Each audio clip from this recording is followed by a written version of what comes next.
አዲሱ የቶተንሃም ስፐርስ አሰልጣኝ ኢጎር ቱዶር የፊታችን እሁድ በሰሜን ለንደን ደርቢ አርሰናልን የሚገጥሙ ይሆናል።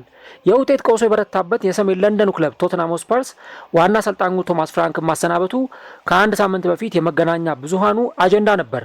ታዲያ ይህ ክለብ በእርሳቸው ምትክ ክሮኤሽያዊው አሰልጣኝ ኢጎር ቱዶርን በጊዜያዊ አሰልጣኝነት እስከ ውድድር ዓመቱ ማብቂያ ድረስ በሚቆይ ውል ይህን አሰልጣኝ ወደ ክለቡ አምጥቶታል። ይህ አሰልጣኝ ማን ነው? በአዲሱ ክለብ ውስጥ ደግሞ ምን ሊያስመለክተን ይችላል? በቀጣይ በሚደረጉ ጨዋታዎችስ ላይ ምን አይነት ውጤቶችን እንዲያስመዘግብ ይጠበቅበታል? እነዚህንና ሌሎች ጉዳዮችን እስከ ቪዲዮ መጨረሻ ድረስ ከኛ ጋር አብራችሁ ከቆያችሁ የምንነግራችሁ ይሆናል። ሰላም ጤና ይስጥልን። የተወደዳችሁና የተከበራችሁ ውድ ቻናላችን ተከታታዮች እንዴት ናችሁልን? እግዚአብሔር ይመስገን እኔ በጣም ደህና ነኝ። የምትገኙት አራዳ ሜዳ ኦፊሻል ዩቲዩብ ገጻችን ላይ ነው። ዘንድሮ እግዚአብሔር ቢፈቅድ 100,000 ሰብስክራይበር የመግባት እቅድ ይዘን እየሰራ እንገኛለን። ያንንም ከፈጣሪ ቀጥሎ እናንተን ይዘን እናሳካዋለን ብለን ተስፋ እናደርጋለን። ስለዚህ ሁላችሁም አድማጭ ተመልካቾቻችን ቻናሉን ሰብስክራይብ በማድረግና የደወል ምልክቷን በመጫን የቻናላችን ቤተሰቦች እንድትሆኑ የአክብሮት ግብዣችን ነው። ቪዲዮ ደግሞ የእናንተን በብዛት ላይክ ማድረግ ይፈልጋል። ስለዚህ ሁላችሁም ይህንን ፕሮግራም ላይክ እያደረጋችሁ ጀምሩት። የአራዳ ሜዳ ኮሜንታተር ተስፋ ወርቅ ሉልሰገድ አብሬያችሁ ቆይታ አደርጋለሁ። ፈጣሪ ፈቅዶ በዚህኛው ፕሮግራማችን ላይ ደግሞ ዛሬ ከእናንተ ጋር ተገናኝተናል። በቀዳሚነት የምንመለከተው ጉዳይ የቶተንሃም ስፐርሱን አዲሱን አሰልጣኝ ኢጎር ቱዶርን ይሆናል።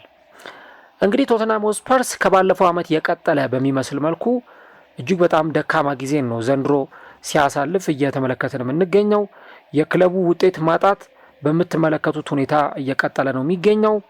እናም አሁን እንግዲህ ክለቡ ቶማስ ፍራንክን ከአሰልጣኝነት ኃላፊነታቸው ካሰናበተ በኋላ በሳቸው ምትክ ደግሞ ኢጎር ቱዶርን በዋና አሰልጣኝነት ወደ ሰሜን ለንደን ያመጣ ክለብ ሆኗል ማለት ነው። ቶተንሃም ስፐርስ ልክ እንዳምናው ሁሉ የዘንድሮም ውጤቱም እጅግ በጣም የከፋ ሆኗል። በፕሪሚየር ሊጉ ለአለመውረድ ከሚጫወቱ ክለቦችም ተርታ ለመሰለፍ የተገደደ ቡድን ነው። በደረጃ ሰንጠረዡ 16ኛ ደረጃ ላይ የተቀመጠው ይህ ክለብ ለአለመውረድ ነው የሚጫወተው ብንል ማጋነን አይሆንም። ምክንያቱም ከባለፉት 17 የእንግሊዝ ፕሪሚየር ሊግ ጨዋታዎች ሁለቱም ብቻ ያሸነፈው ቶተንሃም ስፐርስ ከወራጅ ቀጠናው በ5 ነጥቦች ብቻ ነው ርቆ የሚገኘው። እንግዲህ በ5 ነጥቦች ማለት የሁለት ጨዋታዎቹ ጉዳይ ነው። አንድ ጨዋታ ላይ መሸነፍና አንድ ጨዋታ ላይ ደግሞ አቻ መውጣት ክለቡን ወደ ወራጅ ቀጠና እንዲገባ የሚያደርግበት እድል በጣም ሰፊ ነው። አምናም ቶተንሃም ለአለመውረድ ከሚጫወቱ ክለቦች ጋር ነው በዛ በወራጅ ቀጠና ላይ ከሚገኙ ክለቦች ጋር ሲፎካከር የነበረው። ነገር ግን ደግሞ ለቶተንሃም እንደ ጥሩ እድል ሆኖ ለአለመውረድ ሲጫወቱ የነበሩ ቡድኖች ኦልሞስት ቀድመው መውረዳቸውን ያረጋገጡ ነበሩ። ለምሳሌ ሌስተር ሲቲ በጣም ያበቃለት ሲዝን ነበረ ያሳልፍ የነበረው። ቀድሞ እንደሚወርድ ሳይታለም የተፈታ ሀቅ ነበረ። ኢፕስዊች ታውንም ብትመለከቱ ተመሳሳይ፣ የሳውዛምፕተንንም ነገር ብታዩ ተመሳሳይ አይነት ነገሮችን ትመለከታላችሁ። ምናልባት የእነዚህ ቡድኖች ቀድመው መውረዳቸውን ማረጋገጣቸው ነው እንጂ ቶተንሃም አምና ወራጅ ቀጠና ውስጥ የማይገባበት ምክንያት አልነበረም። የዘንድሮ ግን ከአምናውም በጣም የከፋ ሆኗል። ምክንያቱም ወልቭስ እንኳን ያው መውረዱ አይቀርም ብለን ብንል ዌስትሃም እንደምትመለከቱት አሁን ጥሩ መሻሻል እያሳየ ነው በጥቂት ጊዜያት ውስጥ። ከዚህ በተጨማሪ ደግሞ ሊድስ ዩናይትድ እጅግ በጣም የማይታመን መሻሻል እያሳየ ነው። አሁን ሊድስ ዩናይትድ ከወራጅ ቀጠና እንደውም ከፍ ማለት የቻለ ቡድን ሆኗል። ኖቲንግሃም ፎረስትም አዲስ አሰልጣኝ ቀይሮ መጥቷል ማለት ነው። ስለዚህ ቶተንሃም ስፐርስ አሁን ያለው ሬሌጌሽን ባትል እጅግ በጣም ሲሪየስ እንደሆነ ሊረዳው የሚገባ ጉዳይ ይሆናል ማለት ነው። ለዛ ነው ቶተንሃም ስፐርስ ለወራጅ ቀጠና ወይም ደግሞ ለአለመውረድ እየተጫወተ የሚገኝ ቡድን ነው ስንል ማጋነን አይሆንም የሚል ነጥብ ያነሳውላችሁ ለዚህ ነው። እና ከ17 የፕሪሚየር ሊግ ጨዋታዎች ሁለቱም ብቻ ማሸነፍ ማለት ቶተንሃም ያለበትን ደረጃ በደንብ ቁልጭ አድርጎ የሚያሳይ ነው። በእርግጥ ቶተንሃም ስፐርስ ቻምፒየንስ ሊግ ላይ ያለው ውጤትና ፕሪሚየር ሊግ ላይ ያለው ውጤት አንድ አይደለም። ቻምፒየንስ ሊግ ላይ ቶተንሃም ቶፕ 8 ውስጥ ገብቶ ወደ ቀጣዩ ዙር ማለፉን አረጋግጧል። ያ ጥሩ ነው። ነገር ግን ደግሞ ወደ ፕሪሚየር ሊግ ወደ ሌሎች የካፕ ውድድሮች ስንሄድ የቶተንሃም ውጤት በሚፈለገው ደረጃ እንዳልሆነ መመልከት ይቻላል። ለምሳሌ በካራቦ ካፕ ረጅም ርቀት መጓዝ አልቻሉም። እንዲሁ ደግሞ በኤፍኤ ካፕም ባለሳሳት በአስቶን ቪላ ይመስለኛል ተሸንፈው ከውድድሩ የተሰናበቱት። ስለዚህ ቡድኑ አዲስ አሰልጣኝ የመቀየሩ ነገር ምንም ማያጠያይቅ ነበር እና ቶማስ ፍራንክም የተሰናበቱት ለዚህ ነው እና የ47 ዓመቱ ዋና አሰልጣኝ ኢጎር ቱዶርም በጊዜያዊነት የውድድር ዓመቱ እስከሚያበቃ ድረስ የክለቡን የአሰልጣኝነት ኃላፊነት ተረክበዋል ማለት ነው። እንግዲህ እኚህ ሰው ከዚህ ቀደም በተጫዋችነት ዘመኑ የመሃል ተከላካይ የነበረ ነው። በሃጁክ ስፕሊት እንደ ዩቬንቱስ ባሉ ቡድኖች ውስጥ ተጫውቶ አሳልፏል። በጣም ለበርካታ ክለቦች ተጫውቶ ማሳለፍ የቻለ የቀድሞ እግር ኳስ ተጫዋች ነው። በተለይ ደግሞ እግር ኳስን በዘጠናዎቹ አካባቢ ምናምን ሲመለከቱ የነበሩ የእግር ኳስ ተመልካቾች በእርግጠኝነት ኢጎር ቱዶርን የሆነ ክለብ ውስጥ ሲጫወት ማስታወሳቸው አይቀርም እና 47 ዓመቱ ነው ገና። አሁንም ያለበትን እድሜ ወይም ደግሞ ያለበትን ኤጅ ስትመለከቱት ገና መሆኑን ትረዳላችሁ እና በእግር ኳስ እንደውም እስከ 2006 ድረስ ሁሉ በእግር ኳስ ሲጫወት ነበረ። ይህ የቀድሞ እግር ኳስ ተጫዋች እና እንደ ሃጁክ ስፕሊት ላለ ክለብ እንደ ዩቬንቱስ ላለ ቡድን ሁሉ ተጫውቶ አሳልፏል። ረጅም ጊዜ በዩቬንቱስ ተጫውቶ አሳልፏል። ከዚህ በተጨማሪ ለክሮኤሺያ ብሔራዊ ቡድንም ከ1997 ጀምሮ እስከ 2006 ድረስ ተጫውቶ ያሳለፈ ሰው ነው። እንግዲህ ከዛ በኋላ በነበሩት ጊዜያት ወደ አሰልጣኝነቱ የመጣው በ2012 ነበረ የክሮኤሺያ ብሔራዊ ቡድን ምክትል አሰልጣኝ በመሆን ከዛ በኋላ የተለያዩ ክለቦችን አሰልጥኗል። ሃጁክ ስፕሊት፣ ፓኦክ፣ ጋላታ ሳራይ፣ ኡዲኒዜ፣ በድጋሚ ሃጁክ ስፕሊት የዩቬንቱስ ምክትል አሰልጣኝ ነበረ።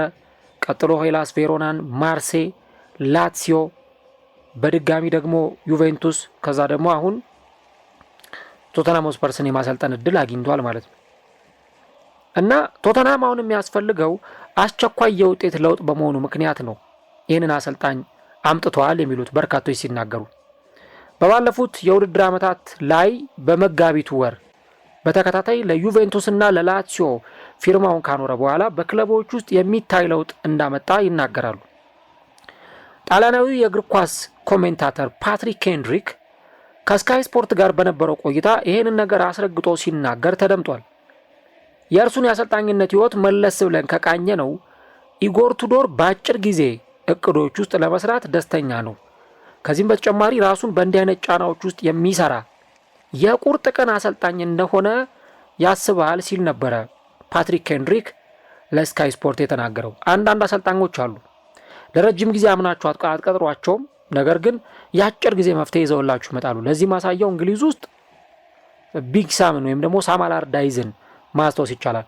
ቢግ ሳም የሆነ ክለብ ውስጥ ይመጣሉ፣ ከዛ ያን ክለብ ከመውረድ ያተርፉታል። ሙሉ ስራውን ስትሰጧቸው ግን ያንን ስራ በተገቢው የውጤታማነት መንገድ ለማስቀጠል ሲቸገሩ እንመለከታለን።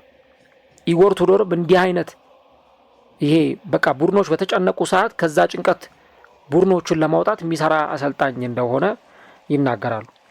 ለምሳሌ ኢጎር ቱዶር ዩቬንቱስን ሲረከብ ክለቡ በቲያጎ ሞታ ስር በተከታታይ ጨዋታዎች ላይ ውጤት አጥቶ ተሸንፎ ከኮፓ ኢጣሊያና ከቻምፒየንስ ሊግ ውድድር በተሰናበተበት ወቅት ነበር ክለቡን የተረከበው።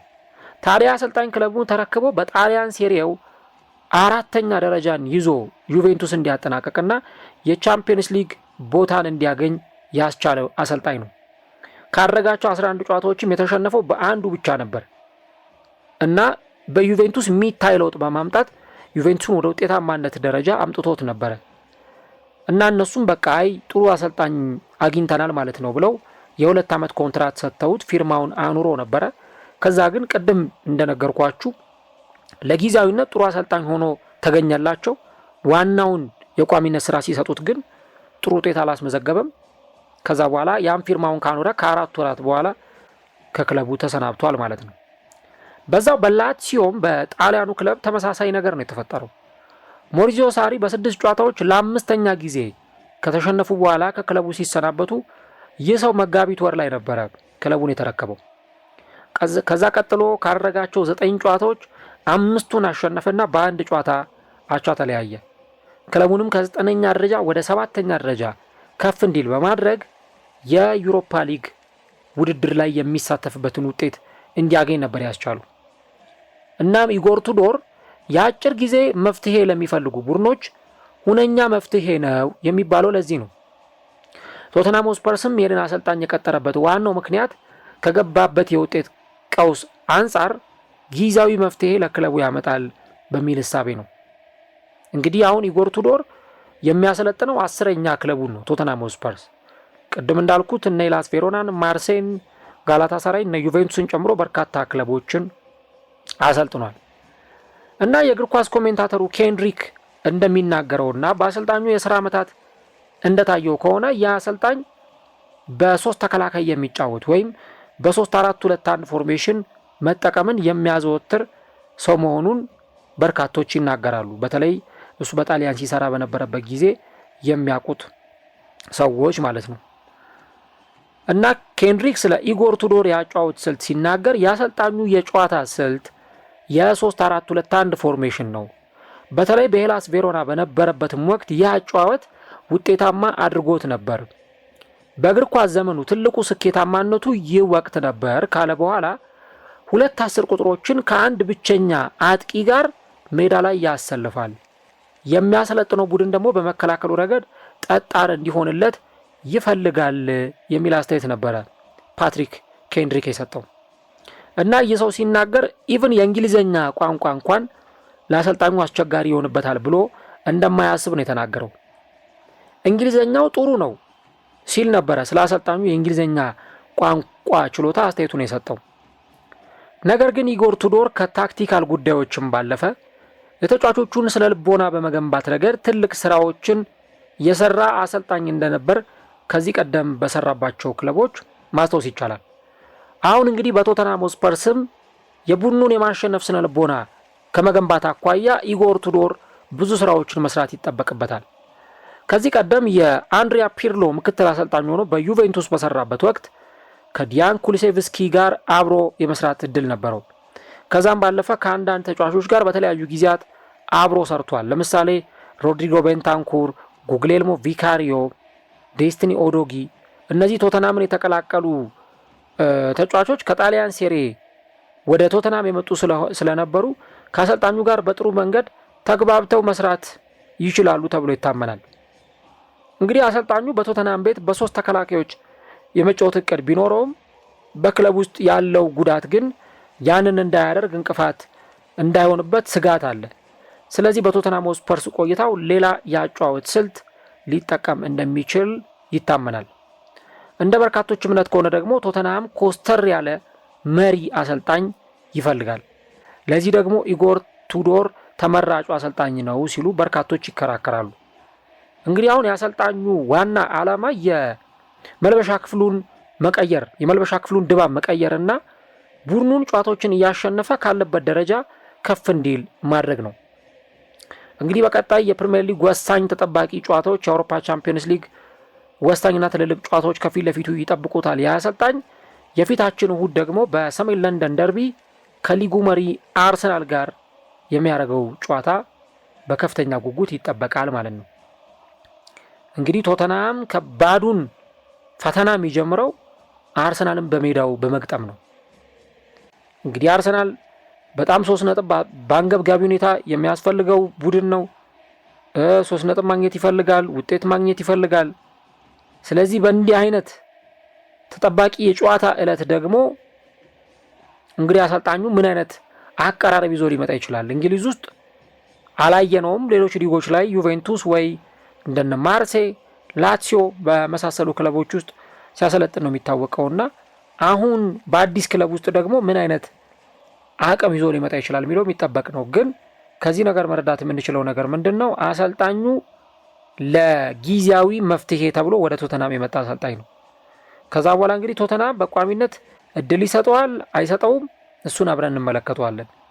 ነገር ግን ቶተንሃምን አሁን ካለበት የሪሊጌሽን ዞን አሁን ካለበት ችግር ቶሎ ውጤት ይዞ በመምጣት ክለቡን ከዛ ነገር ለማውጣት እንዲረዳ ተብሎ ነው የአሰልጣኝ ወደዚህ ቡድን የመጣውና ያንን ነገር በዚህ መንገድ መመልከት በጣም አስፈላጊ ነው። እንግዲህ ቶተንሃም ይሄኛው የአርሰናል ጨዋታ በጣም ከባድ የደርቢ የጨዋታ መርሃ ግብር፣ በዛ ላይ በቅርብ ዓመታት ስንመለከት እንደነበረው ቶተንሃም በአርሰናል የበላይነት ሲወሰድበት እንደነበር እናውቃለንና ያንን ነገር የማስተካከል ኃላፊነት ይጠበቅበታል አሰልጣኙ። ከዛ በኋላም የሚደረጉት ጨዋታዎች ከዚህ የደርቢ ጨዋታም በኋላም ቢሆን የሚደረጉ ጨዋታዎች ለቶተናም ቀላል የሚባሉ አይደሉም። ለምሳሌ አርሰናልን ከገጠመ በኋላ ቀጥሎ ፉልሃምን ነው የሚገጥመው፣ ቀጥሎ ክሪስታል ፓላስ፣ ከዛ ሊቨርፑል፣ ቀጥሎ ኖቲንጋም፣ ቀጥሎ ሰንደርላንድ እያለ ይቀጥላል። ስለዚህ እስከ 32ኛው እስከ 33ኛው ሳምንት ኢቭን በግንቦት ወር ሲዝኑ ሊያልቅ ሲል አስቶን ቪላን፣ ሊድስ ዩናይትድን፣ ቼልሲን፣ ኤቨርተንን ነው የሚገጥመው እና የአውሮፓ መድረክን እንዲያገኝ አይደለም። አሁን ቻምፒየንስ ሊግ ላይ ውጤት ይዞ መምጣት የሚችል ከሆነ ያንን እንዲያደርግ እና ክለቡን የአውሮፓ መድረክ ላይ እንዲሳተፍ ማድረግ፣ ከዛ ባለፈ ግን አሁን ካለበት ውጤት እንዲወጣ ማድረግ ነው ከአሰልጣኙ የሚፈለገውና ያን ነገር እንግዲህ ያደርገዋል የሚለውን ነገር አብረን የምንመለከተው ጉዳይ ይሆናል። ለማንኛውም ግን እንግዲህ ያው የሆነ ፕሮግራም መስራታችን አይቀርም። በተለይ ይህንን የዚህኛውን የአርሰናልና የቶተናምን ጨዋታ በተመለከተ እዛ ላይ ደግሞ ሰፋ ያሉ ነጥቦችን እናነሳለን። ግን አዲሱ አሰልጣኝ ኢጎር ቱዶር ማን ነው? አርሰናልን በመጀመሪያ ጨዋታው የሚገጥመው አሰልጣኝ ማን ነው? ምን አይነት ታሪክ አለው ከሚለው አኳያ ይህንን ፕሮግራም ወደ እናንተ አድርሰናል ማለት ነው። እስቲ ስለዚህ አሰልጣኝ ምን ሀሳብ አላችሁ? አሰልጣኙ ቶተናምን አሁን ካለበት ችግር እንዲወጣ ማድረግ ይችላል ወይ? የቶተናምስ ችግር በአሰልጣኝ ለውጥ የሚፈታ ነው ወይ? ኮሜንት ላይ ሀሳቦቻችሁን ጻፉልን። እንግዲህ የመጀመሪያው ፈተና በሰሜን ለንደን ደርቢ ከአርሰናል ጋር በሚደረገው ጨዋታ የሚጀምር ይሆናል ማለት ነው።